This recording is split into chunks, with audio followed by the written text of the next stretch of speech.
what are the key issues, the points raised, and what's really important. I'm an engineer, and I always try to think that, okay, how are we going to move forward? How are we going to solve the problem? So when we are talking about the cybersecurity, there is a three aspect of cybersecurity. There is a technical aspect, there is a legal aspect, and the application. As Dr. Berta just said, oftentimes we say this, I heard from the audience, the law is problem, there is a lot of issue. I heard from the audience that no, law is not the problem, it's the application of the law could be challenging. I'm not a lawyer, I'm not going to make a judgment that whether law is perfect or law is not perfect. But what I will say is that first I want to focus on the technology aspect of the cybersecurity. If we look at the sitting in my chair and looking into the actual situation of our country's cybersecurity, I would just say that we have a long way to go to protect public and private interest and information from a cybersecurity point of view. In today's world,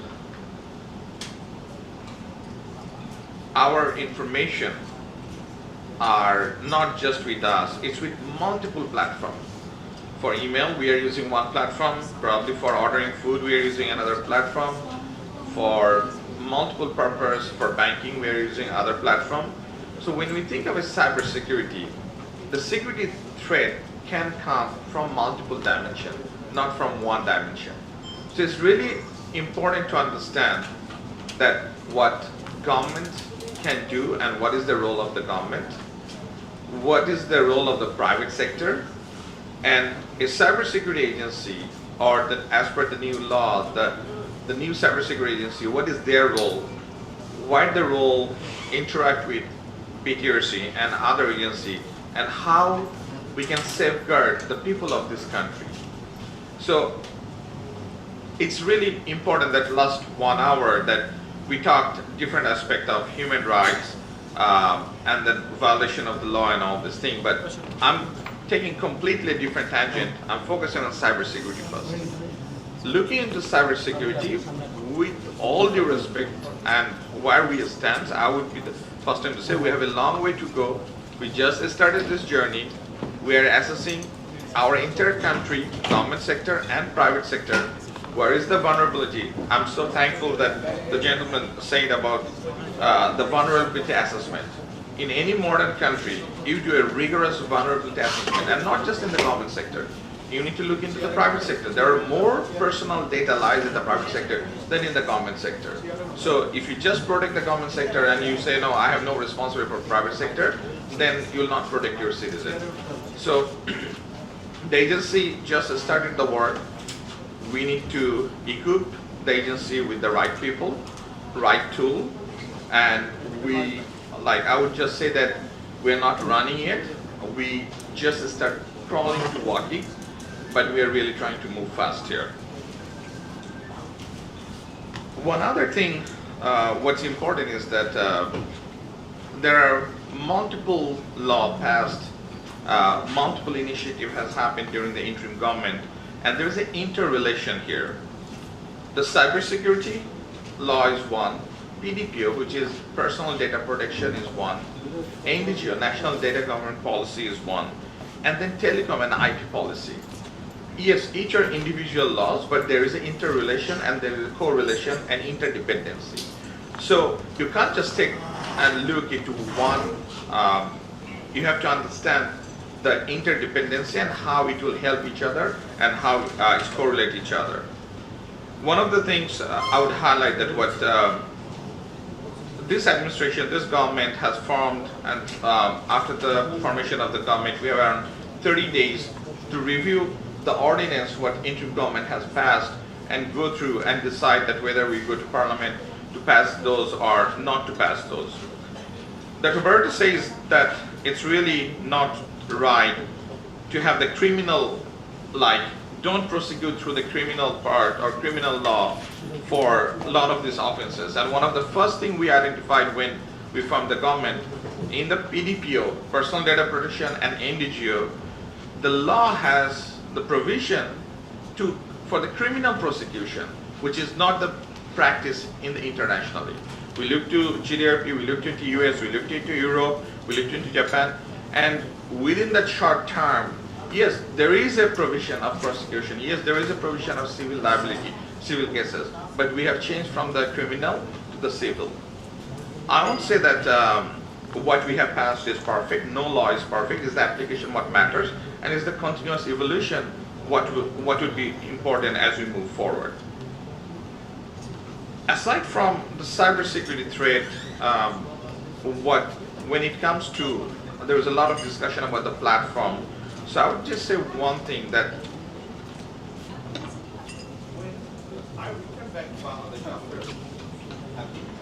I returned back to Bangladesh after almost 22 years, this late November. And when I did the online traffic analysis before the election and after the election, I'm sure that you all know that more than 60 to 70% of total online social traffic is bot traffic, not actual traffic. I repeat again that the people who does the traffic assessment and the source assessment, more than 60 to 70% of the traffic, the comments, the reactions are bot traffic. So it's very important for us to understand the organic versus inorganic traffic. If we do not, and I do not know that what other country in the world has such a high inorganic traffic for whatever the reason. So it's really important that like us, the regulator, the civil society, we need to work with the platform, and it is really hard for platform to also distinguish between organic versus inorganic. When I have this discussion with one of the major platform players, they have said that sometimes in 2023 or 2024, they have taken action and they have deactivated a huge number of traffic which was coming from a bot traffic. So when we are talking about online traffic, harassment, cyberbullying, all these things, it's really critical for us to understand what is the core issue, where it's hurting the most, which are the people, which are the accounts causing all these problems, and then go after the key problem rather than overall issues here. The last thing I would say that it is critical that we think of personal data protection very seriously, and if we cannot protect the personal data, then there is a cybersecurity impact, and then there is a financial impact and also legal impact. What we are trying to do right now is that if we look into the data, and I'll go back to the gentleman, your comment on the vulnerability assessment. We already started doing that, and what we are finding is that multiple organizations in Bangladesh, on both sides, public and private, does not have the basic protection layer to protect the individual data. Just to make a light comment before my end, that there are very critical private companies and government companies have their username as admin and password as password 123. If I tell that which organization, probably will have a heart attack, but that is true, that both on public sector and private sector, very critical places, the system admin has a username as admin and password as password 123. This is in today's world, that's just a crime. You cannot sit in a system administrator job in a critical governmental infrastructure or a private financial company and have such negligence. So this is why I said at the beginning that I have been told that I have to be very careful, don't speak like an engineer, you have to be thoughtful, the comment you made. But I would say that we have a long way, we have a long journey. We have to educate our people, we have to build our platform, we have to have the right tools, and we have to apply the law correctly. We just started the process. It will be journey. I'm sure it will be. We'll make mistakes. We'll have challenges, but we are committed to take this journey along with the entire civil society, the journalists, the rights group, and to protect our citizen and protect our country. Thank you. I want to make sure that we stay on the time, but I'll give you just literally one-line response that on the freedom of expression, I wholeheartedly agree what you said, and that's also the position for this government. But one thing I would say that the fact checking is really key, and this is not just a government responsibility. 78% people in Bangladesh believes what they see in the social media. The only country after Brazil who believes on the news point of view. I'm sure you have seen that there are a lot of fake photo card which looks like a newspaper, like they just change one letter or one word, they keep the color template, and it circulates everywhere. I've seen it, I'm sure all of you have seen it.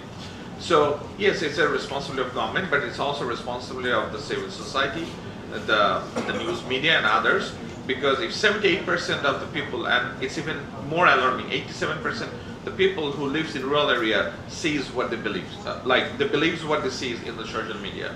So yes, freedom of expression is critical, but fact checking is really important for our country to make sure people doesn't get diverted to the wrong direction. One thing, Mr. Bhai, I'll say that I really appreciate all the hard work you guys put on the cybersecurity. I can say huge thanks for that, and to the interim government. From our government, we did not change a single word of the act you guys have worked. We reviewed it multiple times. We went through, we read, reread. That is one provision where we have not touched a single word. We passed it as it has been. And the last thing, what you said about just to, like this is our second time, the BTRC chairman and I in the public forum we were speaking, and he gave the data on 27,000, the request of this thing. Probably 3 months we are working each other. Like in public, I want to disclose that at least from our side, there was not one request from the government, from me to him for one post removal. So this is just, I want to lay it out in public that yes, we'll follow the process, yes, we'll protect, but in full disclosure, we say that it would be good to know in public that 3 months we have been working, God knows how many hours we have spent in different meetings, different things, but we want to make sure that there is a due process and procedure, and the people and the process to take place. It's not the political decision or political enforcement. He and I didn't have even one discussion about one single post removal. Thank you.